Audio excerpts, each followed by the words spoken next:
Hindi cinema में कई ऐसे परिवार हुए हैं जिन्होंने पीढ़ी दर पीढ़ी सितारे दिए। कपूर परिवार का नाम सबसे पहले लिया जाता है, लेकिन एक ऐसा परिवार भी है जिसने भारतीय सिनेमा को एक नहीं, दो नहीं, बल्कि तीन पीढ़ियों तक देश की सबसे लोकप्रिय अभिनेत्रियां दी हैं। इस परिवार की शुरुआत होती है शोभना समर्थ से। फिर उनकी बेटी तनुजा और नूतन ने अपनी पहचान बनाई, और फिर आई काजोल, जिनका नाम आज भी बॉलीवुड की सबसे बेहतरीन अभिनेत्रियों में लिया जाता है। 5 अगस्त 1974 को जन्मी काजोल का जन्मदिन सिर्फ एक अभिनेत्री का जन्मदिन नहीं है, बल्कि भारतीय सिनेमा की उस विरासत का जश्न भी है जिसने अभिनय को एक परंपरा बना दिया। लेकिन क्या आप जानते हैं कि काजोल की पहली फिल्म की शूटिंग के दौरान उनकी माँ और नानी ने उनके साथ ऐसा व्यवहार किया था जिसे शायद आज कोई स्टार की सोच भी नहीं सकता।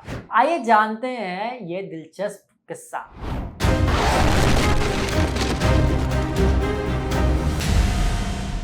नमस्कार, मैं हूं पुष्पेश राय और आप देख रहे हैं बोले बात का खास शो आज का इतिहास। साल था 1992। फिल्म थी बेखुदी और काजोल पहली बार कैमरे के सामने थी। इस फिल्म की सबसे खास बात ये थी कि पर्दे पर उनकी असली मां तनुजा भी उनकी मां का ही किरदार निभा रही थी। इतना ही नहीं, शूटिंग के दौरान काजोल की नानी शोभना समर्थ भी अक्सर सेट पर मौजूद रहती थी।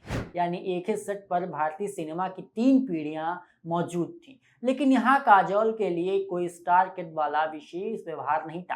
तनुजा और शोभना समर्थ ने पहले ही साफ कर दिया था, सेट पर कोई नखरा नहीं चलेगा, यहाँ सिर्फ कलाकार होगा। एक दिन शूटिंग के दौरान काजोल बार बार हंस रही थी और एक इमोशनल सीन ठीक से नहीं कर पा रही थी। तभी उनकी मां तनुजा ने सबके सामने डांटते हुए कहा, कैमरे के सामने एक्टिंग मजाक नहीं है, अपनी नानी का इतिहास याद रखो। इसके बाद शोभना समर्थ ने खुद काजोल को समझाया कि अभिनय सिर्फ संवाद या बोलना नहीं होता, असली अभिनय आंखों से होता है। बाद में काजोल ने कई इंटरव्यू में माना कि पहली फिल्म का दबाव अगर वो झेल पाई तो उसकी सबसे बड़ी वजह उनकी माँ और नानी की वही शक्ति थी, और शायद यही शक्ति विरासत में मिली थी, क्योंकि शोभना समर्थ खुद भी अनुशासन के लिए मशहूर थी। उनसे जुड़ा एक किस्सा आज भी फिल्म इंडस्ट्री में सुनाया जाता है। जब वे अपनी बेटी तनुजा को फिल्म छबीली से लॉन्च कर रही थी, तब एक सीन में तनुजा को रोना था, लेकिन उन्होंने साफ कह दिया, मेरा रोने का मूड नहीं है,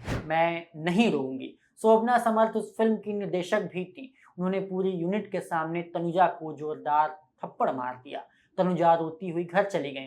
जब अभिनेता अशोक कुमार ने शोभना समर्थ से कहा कि बच्ची रो रही है, तो उन्होंने जवाब दिया, बस कैमरा तैयार रखो। वे खुद घर गईं, तनुजा को वापस सेट पर लेकर आईं और कहा, कैमरा चालू करो, लड़की रो रही है। और उसी हालात में वो सीन शूट कर लिया गया।